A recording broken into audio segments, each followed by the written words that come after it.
भगवान की। संत अनंत बलवंत संत श्री हनुमंत लाल महाराज की। राजा रामचंद्र भगवान की। उमापति महादेव की। वृंदावन बाके बिहारी लाल की। जय जय श्री राधे जय जय श्री राधे जय जय श्री राधे।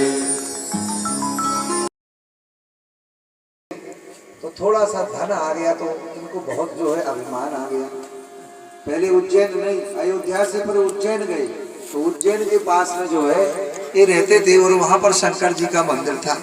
मंदिर में पूजा करते थे लेकिन बड़ा अभिमान करते थे। गुरुजी हमेशा एक ही बात इनको रटाते थे कि रामई भजई तात शिव धाता और नर पावर के कैतक बाता। अरे जिनका भजन भोले बाबा भी करते हैं राम जी का, इसलिए बेटा राम जी में मन लगाओ। लेकिन इनके अंदर भेद बुद्धि थी, ये केवल भोले बाबा को ही मानते थे, राम जी को नहीं मानते थे। तो कई बार गुरुजी जब मंदिर में आते थे तो ये क्या करते थे कि गुरुजी को उठ करके प्रणाम नहीं करते थे। तो एक लोकल व्यवहार होता है, लोक व्यवहार। हम उस दिन बता रहे थे, भले आपको डायबिटीज हो लेकिन आप पंगत में बैठे हैं तो सबको यदि लड्डू परसा जाएगा तो आपको भी लड्डू परसा ही जाएगा। और यदि आपको लड्डू नहीं कोई परसेगा तो आप अपना अपमान समझेंगे कि नहीं समझेंगे? जाति पाति माने पंथी, कुल, धर्म, बड़ाई, धन, गुण, बल, परिजन और समुदाय, कितनी चीजें हो गई? 7 चीजें हो गई कि नहीं? ये लोकल व्यवहार में आती है। जाति, किसी का जाति का नाम लेकर बोल रहा तो अपमान हो जाता कि नहीं होता? तो संसार में एक लोकल लोक व्यवहार होता है, वो हमको मनाना ही चाहिए। जैसे देखो हम बढ़िया बढ़िया आप लोगों को मांगलिक गीत सुनाते हैं लेकिन बाद में बुंदेलखंडी में एक भजन एक गोलू गा देता है तो तुम लोग नचते हो कि नहीं? एक दिन वहां एक संत गा रहे थे, डारे रइयो डोर डारे रइयो डोर गोकुल रहो चाहे वृंदावन। तो भगवान का नाम तो आ रहा है। तो लोकल व्यवहार होता है। तो गुरुदेव आते थे मंदिर में और ये उठ के उनसे ना राम राम बोलते ना श्याम श्याम बोलते थे, क्योंकि ये अभिमानी थे। और जब कोई राम जी की चर्चा करते थे तो इनका हृदय जो है जलन होने लगता था। इनका हृदय, इनको लगता था कि राम जी की चर्चा कोई मत करो, केवल भोले बाबा का नाम लो। वीर बीच बीच में गुरु जी समझाते रहते थे, नहीं बेटा ऐसा मत करो। भोले बाबा तो देखो, भोले बाबा भी राम जी का भजन करते हैं, आप भी राम जी का भजन करो। कई दिन हो गए अपमान करते करते गुरुदेव का। एक दिन की बात है कि गुरु जी आए और ये गुर आये अभिमान से उठ नहीं कीन प्रणाम। गुरु जी आए और इन्होंने जो है अभिमान से प्रणाम नहीं किया। तो भोले बाबा को क्रोध आ गया और भोले बाबा बोले कि महाबिटप कोटर महाजाई, मैं तुझे श्राप देता हूँ, अजरगर की तरह तू बैठा रहा। लेकिन वहां पर एक बात आई है, यद्यपि गुरु के सम्यक बोध, यद्यपि गुरुदेव के अंदर सम्यक बोध था। सम्यक बोध जानते हो, वो अपने में और चेला में भेद ही नहीं समझते थे, इतने सीधे थे। वो नहीं चाहते थे कि ये मुझे प्रणाम करे। लेकिन मैं बता रहा हूँ आपको, एक लोकल व्यवहार होता है और लोकल व्यवहार हमको करना ही पड़ेगा जब संसार में हम हैं तो। और नहीं करोगे तो संसार से वही नदी के किनारे रहने लग जाओ, मत आओ संसार में। बहुत से लोग संसार में भी रहते लेकिन नहीं महाराज जी हम नहीं, हम ऐसे ही नहीं है। क्यों नहीं है? बनना पड़ेगा आपको। संसार में रहते हो तो लोक रीति आपको मनानी पड़ेगी। तो यद्यपि गुरु के सम्यक बोधा, यद्यपि गुरुदेव के अंदर सम्यक बोध हो है, भगवान भोले बाबा बोले, लेकिन जो नहीं दंड करऊं सठ तोरा वो भ्रष्टि हो इस मार्ग मोरा। यदि मैं तुझे दंडित नहीं करूंगा तो मैंने जो विधान बनाया है, मैंने जो मार्ग बनाया है कि बड़े बुजुर्गों का सम्मान करना चाहिए, गुरुजनों का सम्मान करना चाहिए, और तू मेरे सामने ही उसको यदि तोड़ेगा तो संसार के लोग फिर क्या कहेंगे? इसलिए मैं तुझे श्राप देता हूं कि तू अजगर भयानक काला काला नाग बन जा और जा कोटर में चला जा, कोटर में रहने लग जा। तब गुरुजी आए और गुरुजी ने आके भोले बाबा को प्रणाम किया और गदगद नेत्रों से, गदगद सुर से जो है भोले बाबा की जो स्तुति करने लगे। नमामि समीसा ननेरे बाण रूपम विभुम व्यापकं ब्रह्म वेद स्वरूपम निजं निर्गुणं निर्विकल्पं निरीहं चिदाकाशमाकाशवासं मनीषं निराकार ओंकार तुरीयं गिराध्यान रामायण में भी है ये पाठ। आपने पढ़ा है कि नहीं पढ़ा है? आपकी अखंड रामायण होती है तो बढ़िया ऐसे पढ़ा करो, बच्चों को भी सिखाओ। करालो महाकाल कारम कृपालम गुणागार संसार पारम तुषारादि शंकाश गौरव गंभीरम मनोभूति कोटि प्रभाश्री शरीरम स्फुरण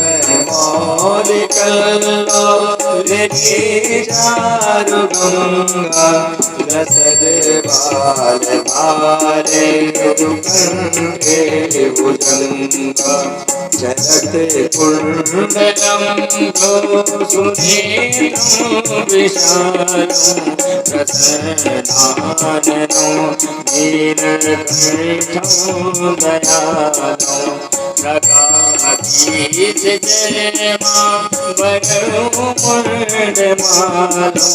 प्रियं शङ्करं शर्वनाथं भजामि प्रचण्डं प्रकृष्णं प्रगल्भं परेशम् अखण्डं अजं भानुकोटि प्रकाशं प्रयाशूल निर्मूलनं शूलपाणि भजेऽहं भवानि पतिं पावकम् कलातीत कल्याण कल्पान्तकारी सदा सत्यानन्ददाता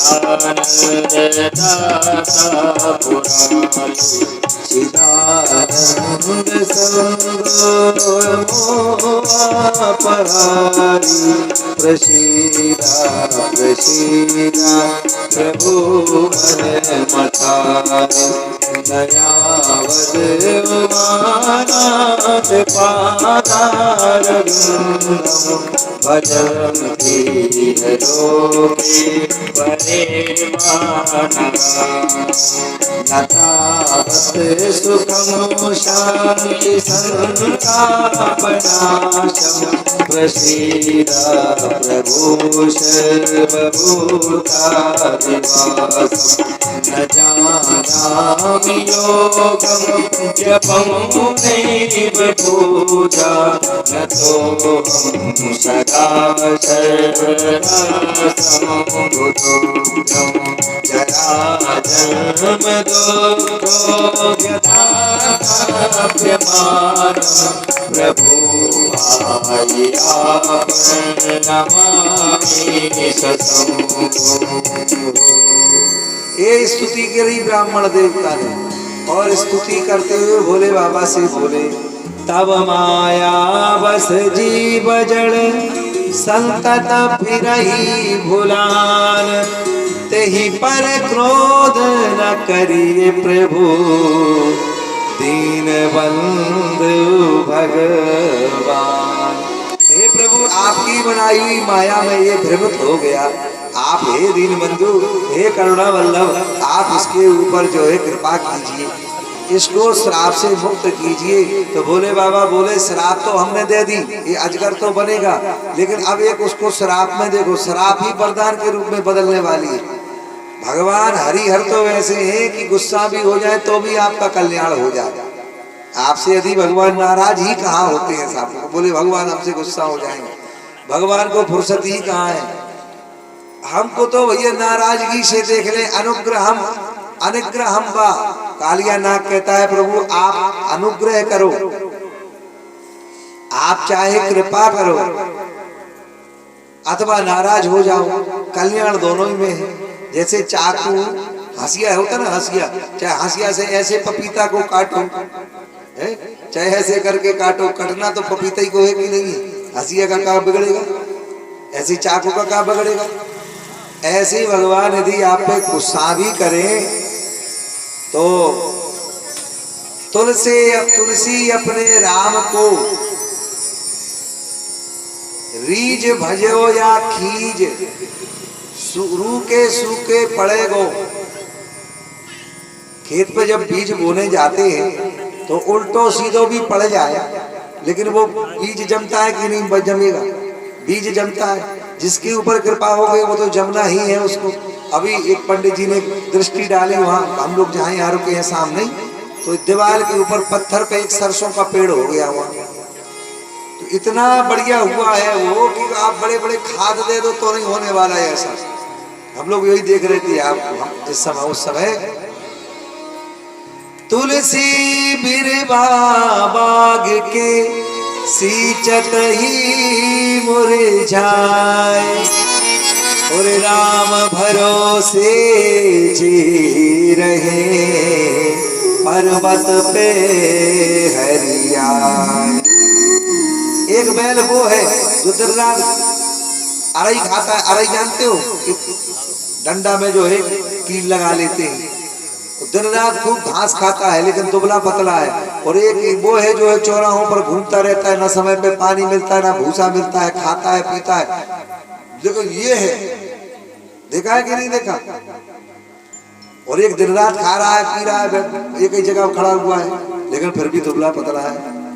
तो तुलसी अपने राम को रीज भजो या खीज, उल्टो सीधो जमे गो खेत परे पे बीज। जैसा भी बीज आप उल्टा सीधा डाल दो, धरिया कैसे भी डाल दो, आप तोड़ के भी डाल दो तो जमेगी कि नहीं जमेगी। ऐसे जो भगवान के भरोसे हैं, इसलिए भगवान ने कहा कि देखो भाई हमने श्राप तो इसको दे दिया, इसका निवारण भी जल्दी हो जाएगा। अब ये सर्प ही नहीं बना रहेगा, ये जल्दी जल्दी जन्म लेगा, कई जन्म लेगा, और इसकी गति अव्याहत गति हो जाएगी, ये बिना गति के चलेगा। और जन्म लेने में जो कष्ट होता है, कष्ट भी इसको नहीं होगा। जैसे कोई नया वस्त्र पहनता है तो पुराना छोड़ देता है, ऐसे ही अनायास भाई अपने शरीर को ये छोड़ता जाएगा और जन्म लेता जाएगा, छोड़ता जाएगा, जन्म लेता जाएगा। ऐसे 1000 जन्म इसको लेने पड़ेंगे और उसके बाद में इस योनि से ये मुक्त हो जाएगा। ये कथा मैंने आपको इसलिए सुनाई कि संसार में आए हो तो संसार के लिए लोकल धर्म भी हमको मानने पड़ेंगे। लोकल व्यवहार होता है संसार का, और जो बड़े बुजुर्ग हमको बताते हैं, देखो धर्म की वैसे कोई व्याख्या नहीं होती कि यही धर्म है। राम जी के पास में सीता जी खड़ी है तो वनवास जाने वाले हैं प्रभु, समझना। तो भगवान कह रहे हैं यही ते अधिक धर्म नहीं दूजा, सादर सास ससुर पद पूजा।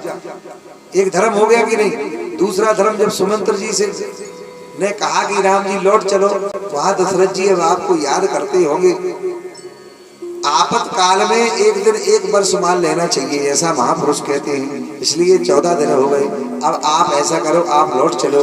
तो राम जी क्या बोले, बोले धर्म न दूसर सत्य समाना, आगम निगम पुराण बखाना। दूसरा धर्म हो गया कि नहीं। और ऊपर से एक पोटोर मार दिया कि आगम और निगम पुराण बखाना, तो 2 धर्म हो गए कि नहीं।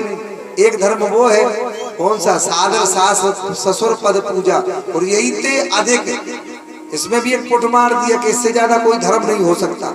लेकिन जब गंगा किनारे कहा कि चलो लौट चलो राम जी से, तो वही राम जी कहते हैं कि धर्म न दूसर सत्य समाना, आगम निगम पुराण बखाना। तो 2 धर्म हो गए कि नहीं। वक्ता एक ही है कि नहीं है। और तीसरा भरत जी से हनुमान जी कहते हैं पर हित सरस धर्म नहीं भाई, पर पीड़ा सम नहीं अधमाई। तो 3 धर्म हो गए। तीसरा धर्म क्या है, पर हित सरस धर्म नहीं भाई, पर पीड़ा सम नहीं अधमाई। 3 धर्म हो गए। चलो अब चौथा और देख लो। गरुड़ जी से कहते हैं काकभूषुंडी जी, परम विदित श्रुति विदित अहिंसा और पर निंदा सम अग्ना गरीसा। अब बताओ कौन सा आप मानोगे। विचार करो। तो आप इस चक्कर में नहीं पड़ना। जिस स्थिति में आप हैं और जिस समय आपको जो कार्य करना चाहिए शास्त्र विधि के अनुसार, वही धर्म बन जाता है। बात समझ में आ रही कि नहीं? एक महात्मा थे, एक वृक्ष के नीचे बैठे थे। महाभारत में कथा आती है जिनका नाम था कौशिकी ऋषि। तप कर रहे थे, बड़ा आनंद ले रहे थे, तप कर रहे थे, बड़ा तप में जो है सिद्ध भी हो गए। इतने में एक पक्षी आया, तो पक्षी ने क्या किया, ऊपर से इनके ऊपर जो है बीट कर दी। तो एक बड़े गुस्सा हो गए। वो गुस्सा में आकर उसको जो है देखे, जब देखे तो वो जल के भस्म हो गया। तो इनको लगा कि बारे हम, इसका मतलब हम सिद्ध हो गए। अब हम अगर गुस्सा, हमको कोई गुस्सा दिलाएगा और ज्यादा हमसे कोई उल्टा सीधा बोलेगा तो हम ऐसे देख देंगे तो वो भस्म हो जाएगा। भूखी थी, एक स्त्री के यहाँ गई भिक्षा मांगने के लिए। वो तो पतिव्रता थी, उसका यही धर्म है कि वो अपने पतिव्रता, वो अपना काम कर रही है। भिक्षा गई, वो भिक्षा लेने के लिए अंदर रोटी सब्जी जो भी थी बनी हुई लेके आने ही वाली थी। इतने में उसका पति आ गया खेत से, पसीना पसीना था, उसकी गर्मी थी। वो थोड़ी देर के लिए लेट गया, उसकी जो है गोदी में सर रखी। तो इसने क्या किया, वो महात्मा को भूल गई और वो हवा करने लगी।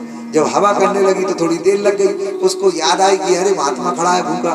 तुरंत तकिया उठाई, धीरे से उसको जो है सिर के नीचे लगा के चुपचाप हाथ धो करके फिर जो है थाली लगा के महात्मा के पास में आई। और जैसी महात्मा के पास में आई, महात्मा गुस्सा के मारे वो हंसने लगी। महाराज जी नाराज क्यों हो रहे हो? हमारा पता जो है पति भूखा था और जो है प्यासा भी था, लेकिन इतना थक गया था कि 5 मिनट में आकर उसकी नींद लग गई। हमने उसको पानी भी नहीं दिया, भूख के लिए भी नहीं पूछा। तो उस समय हमारा यही धर्म था। तो ये और गुस्सा करने लगी। जब और ज्यादा गुस्सा बताने लगी तो ये हंसते हुए बोली कि महाराज जी ज्यादा गुस्सा मत करिए, हम वो जंगल का पक्षी नहीं है जिसको देख करके आप जला के आए हो। समझे बात को कि नहीं? तो ये चौंके, बोले ये कैसे जानी? बोले देवी तुम कैसे जानी?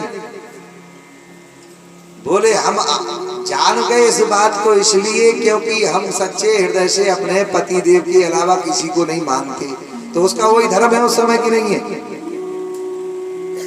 तो ये आत्म तत्व का बोध कैसे होगा देवी हमें? महात्मा जी ने पूछा। बोले तुम जनकपुर चले जाओ, जनकपुर में एक मांस बेचने वाला भंगी है, वो तुमको सिखाएगा। महात्मा को लगा कि बताओ किसके यहाँ जाना पड़ेगा। जनकपुर गए तो ये दूर पर बैठा था कि जान गया वही महात्मा आ रहे हैं, तो दौड़ के हाथ पैर धो करके आया, दूर से ही दंडवत किया। महाराज जी आपको फलानी स्त्री ने भेजा। महात्मा को लगा भैया यहाँ तो सब जो है जानकार है, सब जानकार है, हमको कुछ सिखाओगे? बोले थोड़ी देर इंतजार करो। उसने दुकान बंद करी, शाम हो गई थी। शाम को चुपचाप गया, महात्मा को बाहर जो है कुर्सी डाल दी। महात्मा देख रहे हैं, वृद्ध माता पिता हैं, गया है, ठंडियों के दिन है, चुपचाप गुनगुना पानी किया है इसने। और उसके बाद में गुनगुना पानी करके माता पिता के हाथ पैर धोए, थोड़ा गुनगुना जो है सरसों का तेल लगाया और क्षमा याचना क्षमा मांगते हुए बोला कि आज आने में हमको थोड़ी देर हो गई। सेवा किया, उनको भोजन कराया, दूध पिलाया और सुला दिया, तब बाहर आ गया। तब महात्मा समझ गए जो जहाँ पर है, चाहे खेती कर रहा हो अथवा भगवान का भजन कर रहा हो अथवा गांव का काम कर रहा हो, जो भी कर्म आप करते हो उस कर्म में सच्चाई कितनी है, उस कर्म को करते हुए आप सच्चे कितने हैं, उसी में आपको सिद्धि मिल जाएगी। प्रेम से बोलो राधे राधे। इसलिए भगवान का विधान बड़ा मंगलमय है। कल हम लोगों ने बड़े आनंद के साथ में रुक्मणी मंगल का जो है दिव्य उपाख्यान सुना। सभी गोपियां, सभी जो है कुंडलपुर की नारियां भगवान नंद नंदन को सजाने लगे हैं। आइए हम लोग भी सजा लेते हैं आनंद के साथ में। और देखो जब वही मांगलिक गीत होते तो गारी भी दी जाती है, अब यहाँ जैसी दी जाती हो, लेकिन भगवान का नाम जरूर हो तो मांगलिक गीत कहते हैं इनको। तो ऐसी सुंदर सुंदर गीत गाने लगी सभी गोपियां। अरे किसने सजाया तुमको मोहन, किसने सजाया तुमको मोहन। अरे बड़ा प्यारा लागे, बड़ा सोना लागे, बड़ा प्यारा लागे, बड़ा सोना लागे। किसने सजाया तुमको मोहन, किसने सजाया तुमको मोहन। बड़ा प्यारा लागे, बड़ा सोना लागे, बड़ा प्यारा लागे, बड़ा सोना लागे। ताली बजाते हुए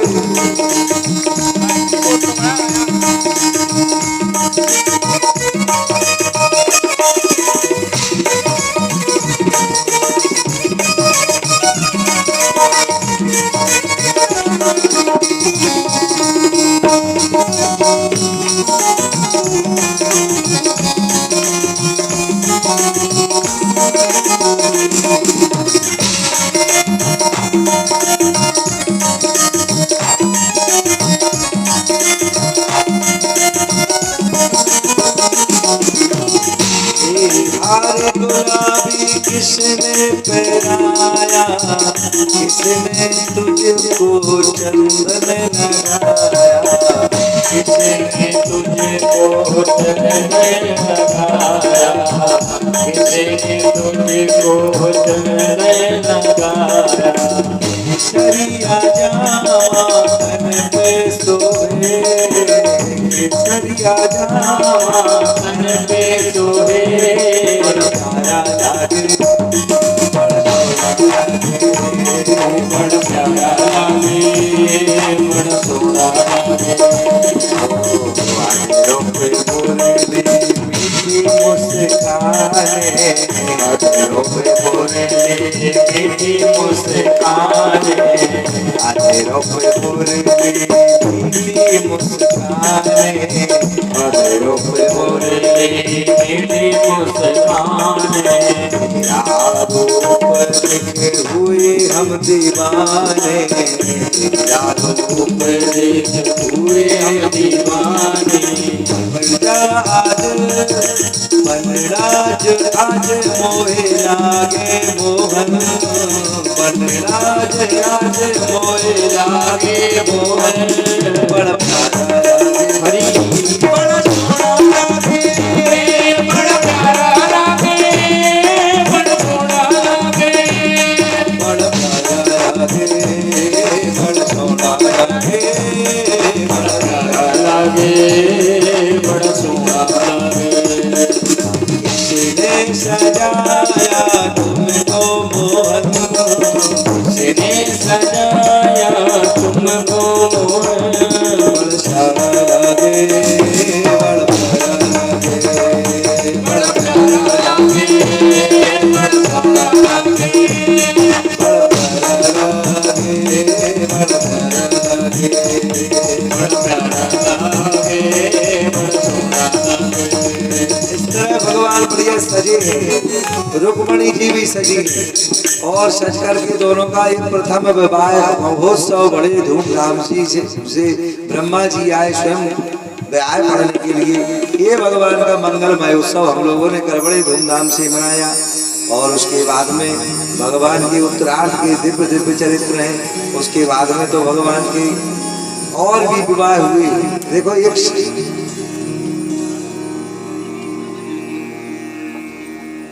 राजा हुए हैं जिनका नाम है सत्यव्रत। सत्यव्रत नाम के राजा ने, सत्राजित नाम के राजा ने भगवान सूर्य की बड़ी उपासना की। तो भोले भगवान प्रसन्न होकर के उनको एक बढ़िया एक मणि दी, जिस मणि में सोना निकलता था।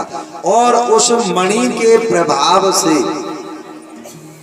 आसपास में दुर्भिक्ष नहीं पड़ता था, बीमारी नहीं पड़ती थी, रोग नहीं होते थे। और जो भी उस मणि को पहनता था बड़ा तेजवान हो जाता था। और 8 बार सोना रोज देती थी। अब इसका हमको आज तक पता नहीं चला 8 बार माने शायद 8 किलो है कि 16 किलो, इतना सोना रोज निकलता था उस मणि से। अब सोचो जिसके पास इतना सोना हो उसको नींद आएगी रात में? ईमानदारी बताना है। गरीब आदमी ज्यादा अच्छा सोता है कि बड़ा आदमी? गरीब अच्छे सोता है क्योंकि वो मेहनत करता है, अच्छी नींद आती है। जो काम करेगा उसको नींद आएगी, और जो काम ही नहीं करेगा, गोली खा के ही पड़ा रहेगा, तो कहाँ तक वो तो बोर होगा। तो इतना सोना वो देती थी। एक दिन ने मन में सोचा चलो हम भी दिखाने के लिए चले भगवान को, तो बढ़िया उस मणि को इन्होंने पहना और मणि पहन करके भगवान के सामने पहुंच गए। भगवान की एक सभा है जिसका नाम है सुधर्मा नाम की सभा। तो भगवान ने कहा देखो भाई, कोई कोई चीजें ऐसी होती हैं तो देश के लिए, संस्कृति के कल्याण के लिए उसको राजकोष में रख देना चाहिए, हमारे देश की संस्कृति बनी रहे। हम उस दिन कह रहे थे ना कि ग्रामे ग्रामे मल्लशाला, पाठशाला, हर गांव में मल्लशाला भी हो, हर घर में, हर गांव में पाठशाला भी हो, और हर घर में डॉक्टर भी हो, हर गांव में। तो हॉस्पिटल तो आपको बनी मिल गई है आप लोगों को, मल्लशाला नहीं है, बाकी पाठशाला तो है। कोई जो है कसरत असरत नहीं करना चाहता। तो लोक हित के लिए कोई कोई चीजें ऐसी होती हैं वो सार्वजनिक होती हैं, सबके लिए मिलना चाहिए। भगवान बोले इससे तुम्हारा खतरा भी डर जाएगा, और जो भी सोना निकलेगा तो हमको हमसे ले जाया करना। लेकिन इनको ये भगवान की बात अच्छी नहीं लगी। माता पिता और प्रभु के वाणी, माता पिता गुरु प्रभु के वाणी बिनई विचार करिए सुख जानी। इतने लोगों की वाणी सुन करके उसमें विचार नहीं करना चाहिए, अच्छा ही वो बोलेंगे। एक माता पिता और गुरु और एक प्रभु, जो कुछ वो बोल रहे हैं उनकी वाणी पर पूरा विश्वास करना चाहिए, बिना विचार करे उसको शुभ मानना चाहिए। और जो लोग नहीं मानते तो बाद में पछताते भी हैं। मणि वापस ले करके आ गए और उस मणि को पहन के जो है रात्रि में सोए, सुबह जगे। तो इनका एक भाई है जिसका नाम है प्रसेन। प्रसेन ने मन में विचार किया चलो हम इस मणि को पहन करके शिकार खेलने जाते हैं। तो दूसरे के कपड़ा नहीं पहनना चाहिए मांग के, दूसरे की कोई भी चीज मांग के नहीं पहनना चाहिए, अच्छी नहीं होती। तो ये मणि पहन करके जो है शिकार खेलने के लिए गए। लेकिन उसी रास्ते में एक शेर आया। तो शेर बलवान होता ही है, वैसे ही होता है शेर बलवान, क्योंकि उसका वजन ही इतना होता है। अरे हमारा वजन